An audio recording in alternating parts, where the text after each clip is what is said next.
Danish ఔషధ తయారీ సంస్థ నోవో నార్డిస్ట్ తన block buster anti type 2 diabetes drug Ozempic అంటే సమాగ్లుటైడ్ ఇంజెక్షన్ ను ఇండియాలో లాంచ్ చేసింది. దీన్ని అధిక బరువు నియంత్రణలో కూడా వాడుతున్నారు.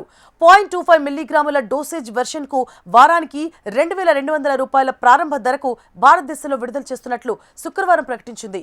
ఈ ఔషధం 0.25 మిల్లీగ్రాములు, 0.5 మిల్లీగ్రాములు, 1 మిల్లీగ్రాము 3 మోతాదు రూపాల్లో లభిస్తుంది. నొప్పి లేకుండా సబ్కటానియస్ నోవోఫైన్ నీడిల్స్ ఇంజెక్షన్ ఇది single use pre filled pen Ozempic ను మొదటి 4 వారాల పాటు వారానికి ఒకసారి చొప్పున 0.25 మిల్లీగ్రాముతో ప్రారంభిస్తారు. ఆ తర్వాత కనీసం 4 వారాల పాటు వారానికి ఒకసారి 0.5 మిల్లీగ్రాముల స్టెప్ అప్ డోసేజ్ ఇస్తారు. లాంగ్ డోసేజ్ కింద వారానికి ఒకసారి 1 మిల్లీగ్రామ్ వరకు తీసుకోవచ్చంట. ఇక 3 మోతాదుల ఇంజెక్షన్ గా ప్రీ ఫిల్డ్ పెన్ వస్తుంది.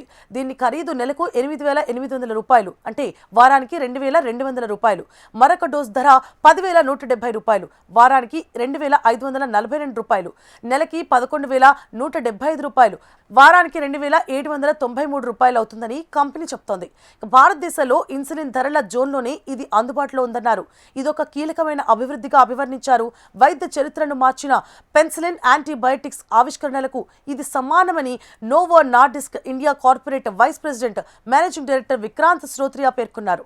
నిజంగా ఓజెంపిక్ కు ఈ ధర ఓజోన్లోకి తీసుకురావడం చాలా కష్టతరమైందన్నారు. ఇండియాలో వైద్యుల సూచన మేరకు ఎక్కువ మంది తమ మందును వాడాలని ఆశిస్తున్నామంటారు. అయితే మానసిక ఆరోగ్య సవాళ్లు, ఆత్మహత్య ధోరణుల ఆందోళనలపై, బరువు తగ్గించే మందులపై ఆస్ట్రేలియా కొత్త భద్రతా హెచ్చరిక మధ్య విస్తృతమైన ప్రపంచ భారతీయ నియంత్రణ సంస్థ పరిశీలన నేపథ్యంలో ఇండియాలో అలాంటి పరిస్థితులు ఏవీ లేవని విక్రాంత్ శ్రోత్రియా ప్రకటించారు. కాగా చైనా తర్వాత భారతదేశంలో టైప్ 2 డయాబెటిస్ రోగులు అధికంగా ఉన్నారు.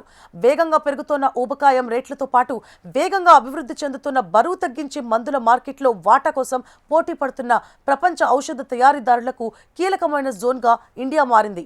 దీనికి సంబంధించి ప్రపంచ మార్కెట్ దశాబ్దం చివరి నాటికి ఏటా $150 బిలియన్ ఉంటుందని అంచనా. అయితే ఏ మెడిసిన్ అయినా వైద్య నిపుణుల పర్యవేక్షణలోనే వారు సూచించిన డోసేజ్నే వాడాలి అని వైద్యులు సూచిస్తున్నారు.